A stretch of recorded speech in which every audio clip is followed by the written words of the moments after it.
I don't remember the exact year or even the exact day, but I'll never forget the words that changed my life forever. When I was younger, I worked with my dad.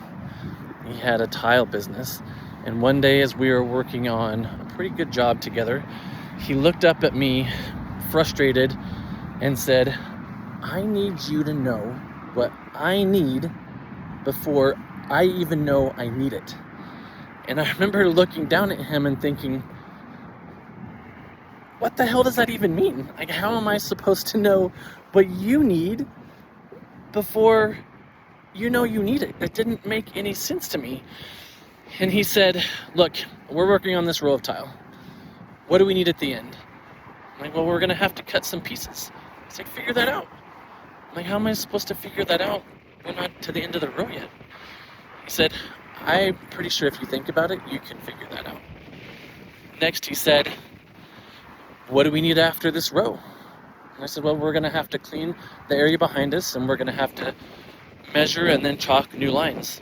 He said, "Well, why isn't that done yet?" And I said, "Well, because we're still working on this row."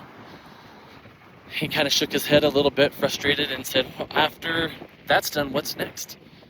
And I said, "Well, we're going to have to go outside and get more tile and more thin set. I need to bring that all in and have it ready."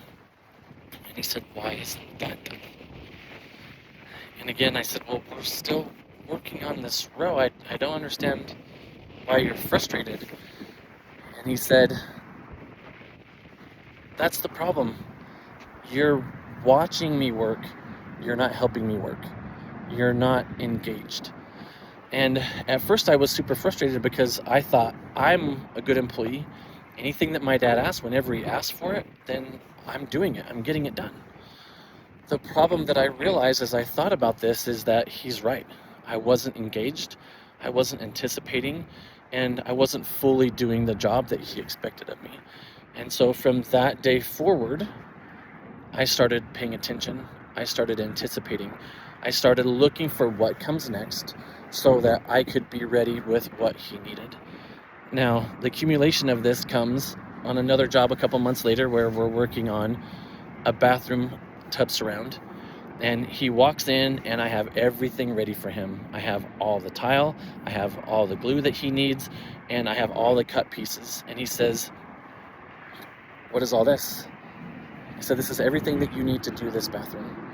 And I've measured it and I've double checked it and everything will work." A little later he came and found me and said, "It all fit. I'm so impressed. This is amazing." And for me, this was a lesson in understanding that if I'm engaged and if I'm present, paying attention, listening, observing, then I can start to understand what needs come next. And this has become a superpower for me both in my personal and professional life because now I'm anticipating what needs to be done. And I'm seeing needs before they arise because of this conversation I had with my dad at a young